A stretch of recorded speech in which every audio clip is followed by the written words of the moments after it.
Ja. Ja. Hm?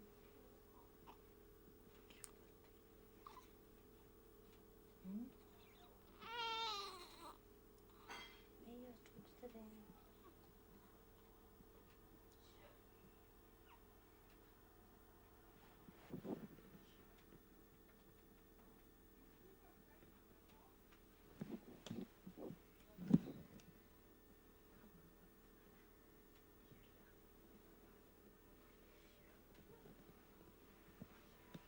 Hm?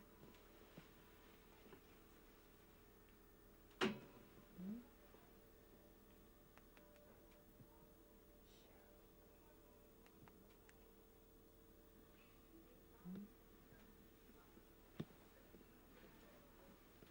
Das war immer hell.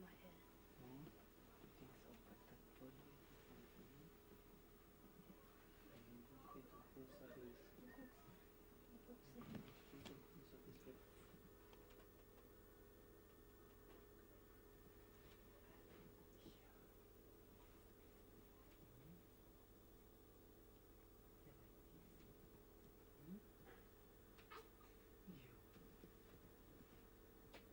Ich spiele mich dann so davor. Hm?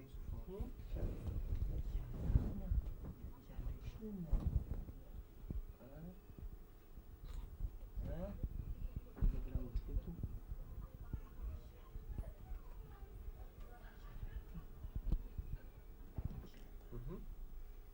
Ja, erzählen Sie doch mal, wie heißt er, wie viel hat er gewogen, wie alt ist er jetzt, was wiegt er jetzt so? Der ist Patrick. Hat mit 700 Gramm ist er geboren. Ja, hat jetzt 2300 Gramm. Ja, und sieht man ja, da geht es eigentlich gut. Im Moment. Oh. Ist das so für Sie jetzt so für jetzt das Kind? Wie lange haben Sie davon geträumt, das eigene Kind in den Arm zu halten? Oh, das ist schon länger her. Und jetzt habe ich es ja. Bin auch froh, dass ich ihn habe.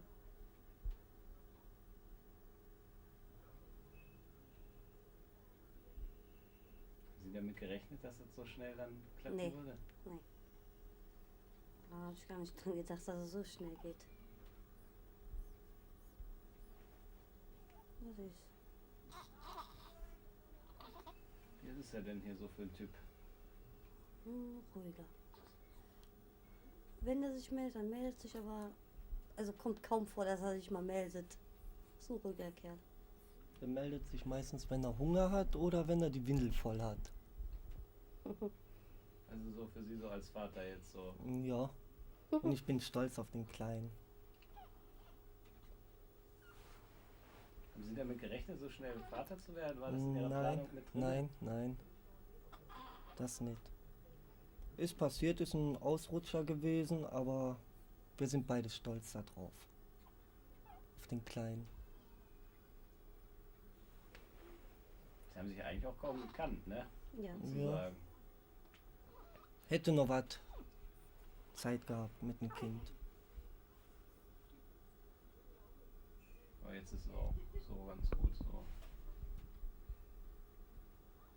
Die Schwestern sagen, das ist ein ganz ruhiger, der ist pflegeleicht. Die hoffen, dass wenn wir den nach Hause kriegen, dass er auch so dann bleibt. So schön pflegeleicht. Ja, es sieht ganz süß aus, ne? Das Mhm. ist ja total zerbrechlich noch, ne? Wenn man so. Wie haben Sie sich das immer so vorgestellt? Wie wichtig ist es für Sie, ein Kind jetzt zu haben? Für mich war es immer wichtig. Ich habe mir immer ein Kind gewünscht und jetzt habe ich es.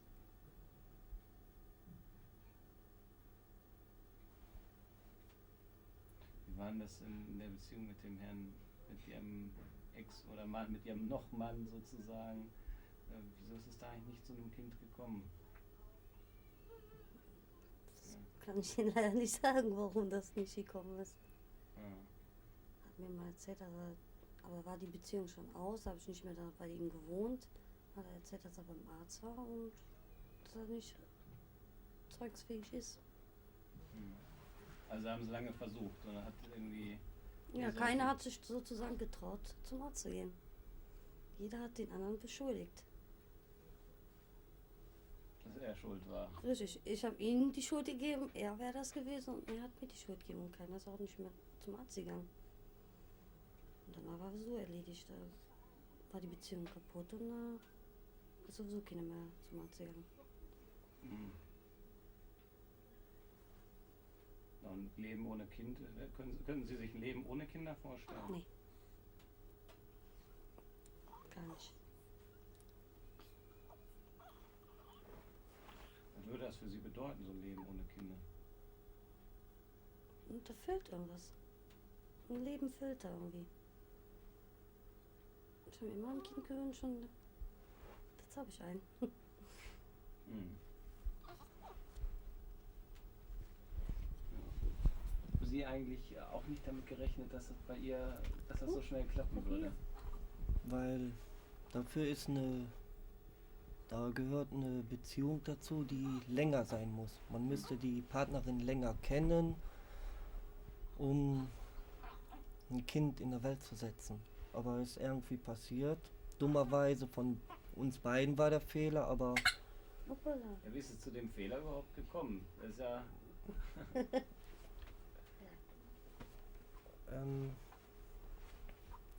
tja, weil Ja. sie sagte ja, sie könnte nicht erzeugen, sagte ihr Mann. Und da braucht es auch keine Pille nehmen. Und da haben wir zwei eben rubbeli-dub. Und dann ein paar Wochen später kam es raus, sie ist schwanger. Das- Aber abtreiben wollten wir beide nicht. Und da haben wir gesagt, wir lassen das so, wie es ist. Wenn er geboren ist, dann wird man auch nehmen. Aber eine Abtreibung kommt nicht in Frage. Nee, das ist ja sowieso totaler Unsinn, ne? Wenn Mhm. man sich liebt oder auch allgemein, warum soll man ein Kind abtreiben? Ja, richtig. Na, wenn man ein Kind gerne haben möchte. Und ein Kind war auch schon immer mein Traum. Schon von Kind an, wenn ich das gesehen habe, wie Cousins haben geheiratet und sind in der Ehe gegangen und haben Kinder bekommen, war ich manchmal neidisch drauf. Ein bisschen. Da ich mal eine Verlobte hatte, sie ist auch schwanger geworden und da sind wir auseinandergegangen und da hat sie gesagt, ich treibe ab. Und deswegen bin ich absolut gegen Abtreibungen. Wie viele Kinder wünschen Sie sich jetzt? Was soll noch so dazukommen? Wenn nur noch eins. Ein Mädchen. Also, wenn es geht, ein Mädchen. War immer mein Traummädchen. Aber wenn es beim zweiten Mal nicht klappt, dann mal versuchen es Ja, ja. nochmal. Ne? Versuchen das mal, solange bis sie ein Mädchen haben. Nee, so lange will ich nicht. Ich kenne einen aus so einem Da habe ich aber 5 Kinder und Wir hatten danach 5 kommt. Kinder, der hatte immer noch versucht, noch einen Jungen zu zeugen. Mhm. Das Nee, hat muss aber nicht nie sein. geklappt. Naja, Also beim zweiten hat.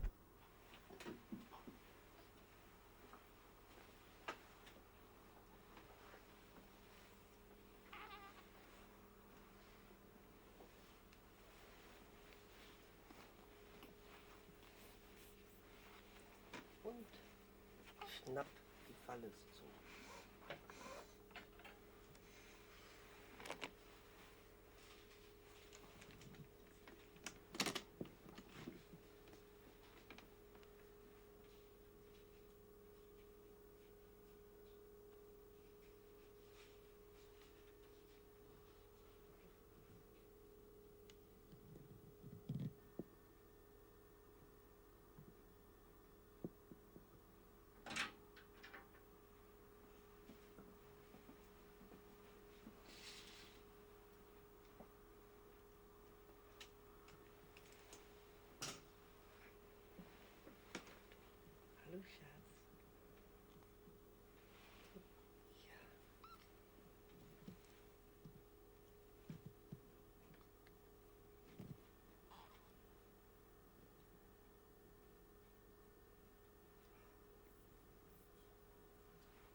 Вон, садитесь сильно.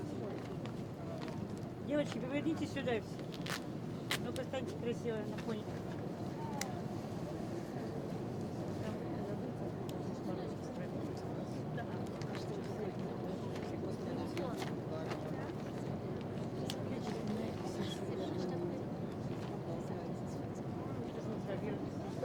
Фотографировали, все посадите. Мама, ты мой дорогой.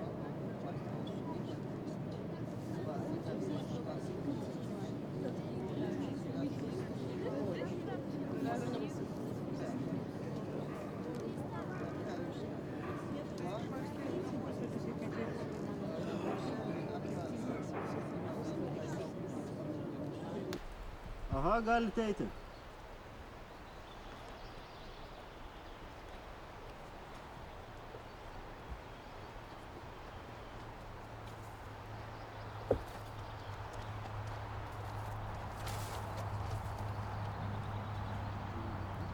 O, dabar jie gana aktyvus, jie skleidinėja daug tą vaikam žuvį neša, jau vaikai įsirūpina daryti. Eiti.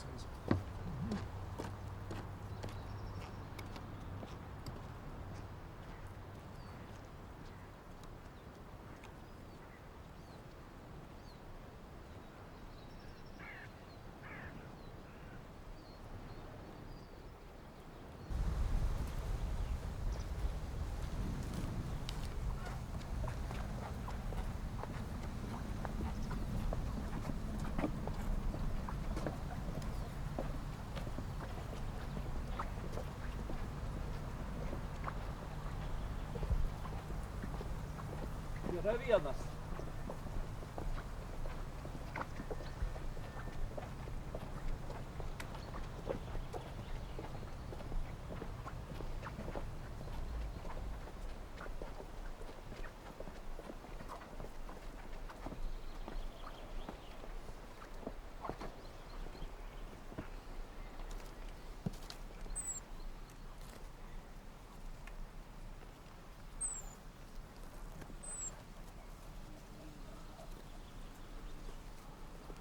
Nendrinas starto.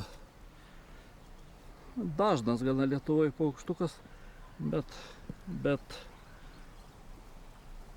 ne visi pažįsta. Nendrynuose gyvena. Nendrynuose gyvena ir slepiasi, taip kad ne visi mato. Jau grįžo iš Afrikoje žiemoja taip pat. Pietų Europoje, Afrikoje. Gali būti ir pralekiantis, bet gal ir vietinė iš šito nendryno, sunku pasakyti. Dar šis laikas migracija tebesitęsia ir gali būti koks nors suomis, estas ar rusas šiaurinis, o gali būti ir lietuvis, juodkantiškis. Tai va, eisim, apžieduosim jį.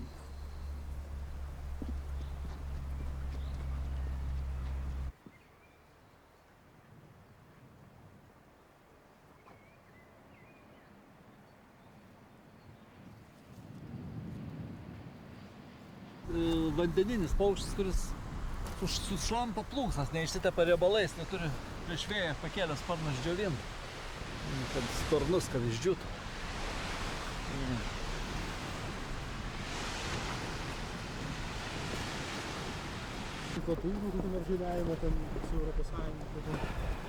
Tikėkime, kad keisis į gerą pusę, nes dabar biškutį jau tas reikalas toks apmirė. Gal kokių naujausių programų, kaip dabar mėgsta sakyti, bus gal. Dar daugiau prie mokslo nutrauksim tą dalyką. Tiek tikėtis.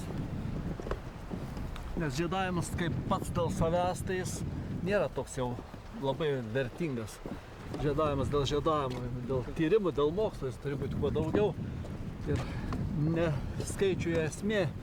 Rekordai čia, nors jie gražiai atrodo skaičiai, ten 10 000, 100 000 apžieduota, bet tai dar nesako kokybės. Įdomiau yra kai kurie retai papuolantys į tinklus arba reti paukščiai, kur nepatyrinėti. Tai apie juos įdomiau būtų sužinoti. Bet taip dažnai jų ir pagaudam. Dažniausiai eiliniai, zylės, liepsnelės kokios.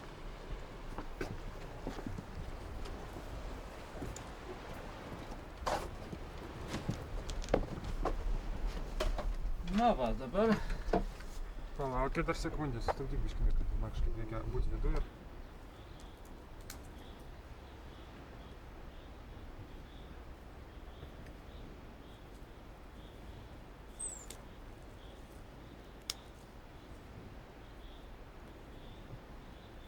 Jūs galite daryti. savo daryti, ne? Šnekėti ką nors ar tylėti tyliai viską Ne, padaryti? gal savo darbus tiesiog dirbti. Gerai.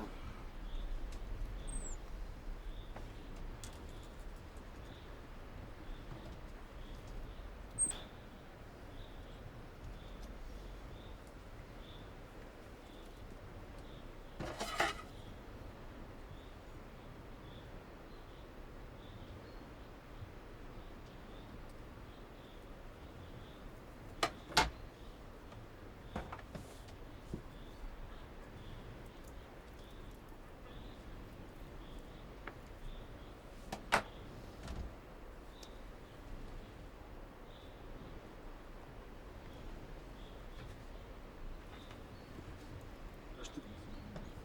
Vis veiksmą, tai visai pradėsime.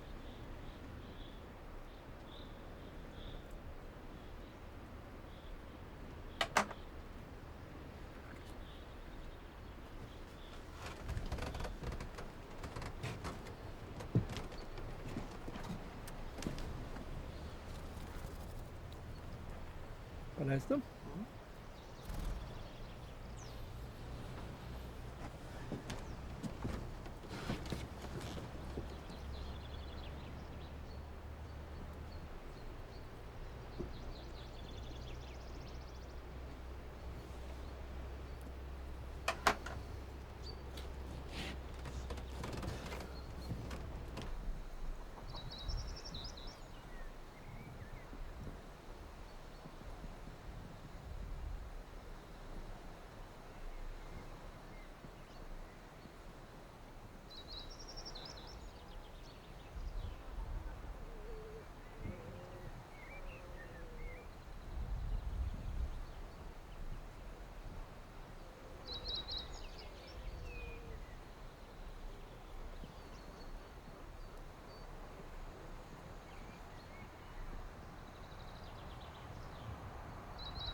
Kur medžioja, va.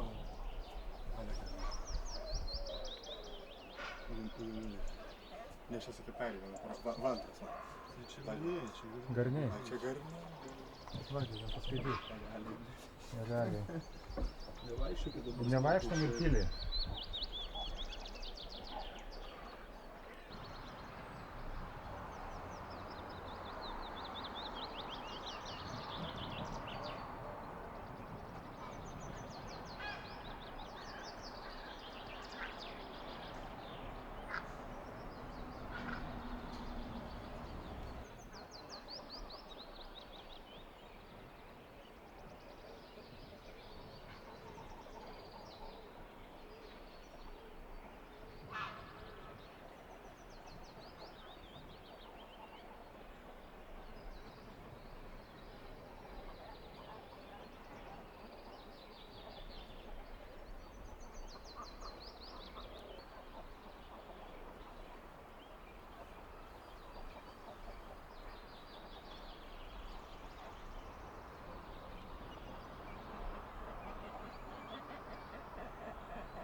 Aš su juo plaukiu iš Tralinių laivyno bazės nupirkęs 79 pradėjau plaukti kažkur 81, va tai kiek metų.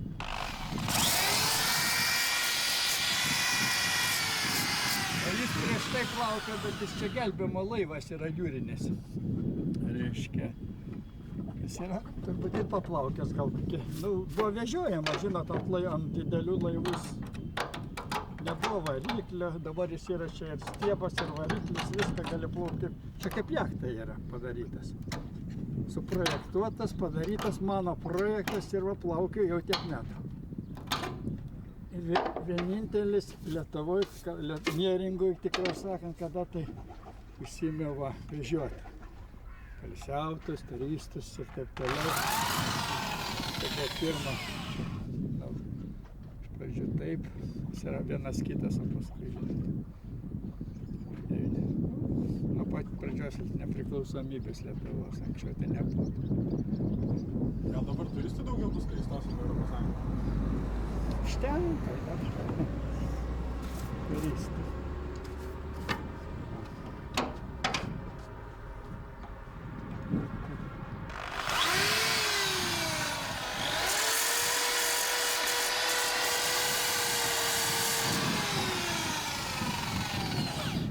Laukiat Europos Sąjungos? Pusė giminių ten jau senai dirba ir gyvena.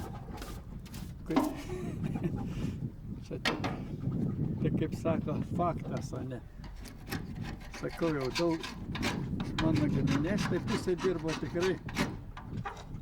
Visą sūnus į tas Airijoje, ten giminė, vieni Australijoje, kiti brolės sūnus Amerikoje, mano pusseserės Amerikoje, 8 metai jau.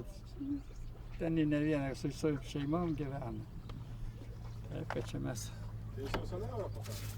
Mes jau senai čia. Taip, kad ką nuostabaus čia. Kaip galvojat, gyvent geriau bus?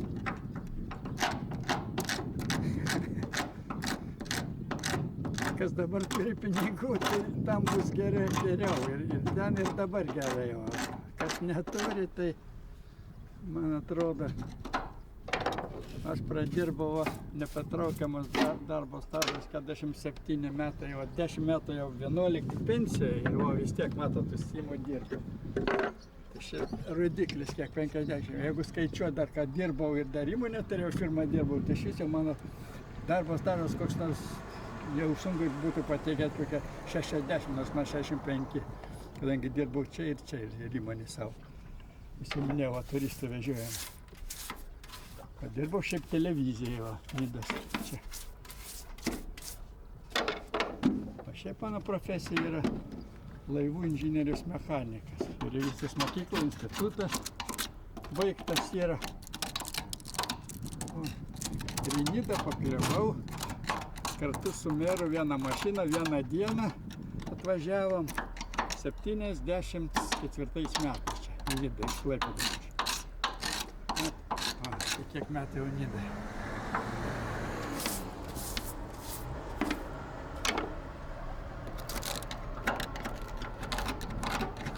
Kelt žuvininkystės ūkį, kadangi aš žvejys buvau profesionalas mechanikas, tai atvažiavau ir dirbau žuvininkystės ūkyje 7 metus čia Neringos. Aš šiaip žuvininkystę pradirbau irgi veteran, 24 metus vienu metu truko, išėjau į televiziją. Kelt. Elektromechaniko ten dirbau.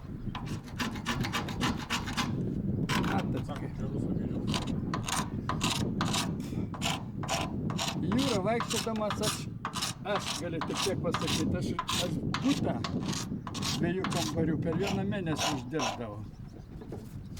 Nusipirkt galėjau. Su Pakalniškiu tokiu garsiu kapitoną plaukio, jo etatas buvo 5500 atrodo etatas tik tai į mėnesį. Aš ten praktikantų motoristui dirbu iš pradžio, tai 3,5-3,8 į mėnesį uždirbdavau. O butas mama pirko druskininkas 3200. Nu, tai skaičiuokit. Dabar jūs nupirktumėt. Ką? Ausis tik tai. Asilo, o ne butą. Jo. O tai buvo atlyginimas. Aišku, krante uždirbdavo mažai žmonės. Kaip ir dabar, praktiškai. Bet į valgyklas vaikščiojo, o dabar nebevaikščiojo. Valgyklas darbininkai nešasi buterbrodus kaip užsienį. O tada buvo visi, nieks nesineždavo nieko. Nuėjai, valgiai, kiek nori, 3 patiekalai. 35, 30 kažkur centai pietus kainavo, 45 tai kompleksinį. Gamyklai tiesa, valgyklose brangiau. Nu, paskaičiuokit, kad buvo gerai. Aš abejoju, ar dabar kas nors taip jau uždirbs tiek. Arba net tiek, kiek aš uždirbau kada. Tai eilinis dargi ne mechanikas būdamas motoristo ant didelio laivo plako. Tai buvo didelį pinigai. Prisineždavau su čemodanais. Taip jau į piniginį nesidės. Būdavo. Pareisi. Taip vaikščiojo žmonės.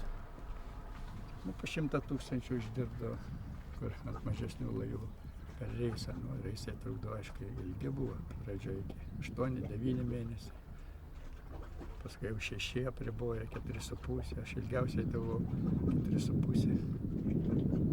Reisas jau buvo pirmas reisas 79 prie Kanados krantų, Newfoundlandas, o jūros ešerį.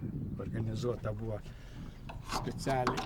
Iki tol gaudė ten žvejai, bet neorganizuota. Žinot, kaip sėkmingai jums irgi darbuotis. Jau kai nufilmuosit laisvai Lietuvoje, kai sako, vat, kviečiu į reisą, va, prašau, su Sambija. Ačiū.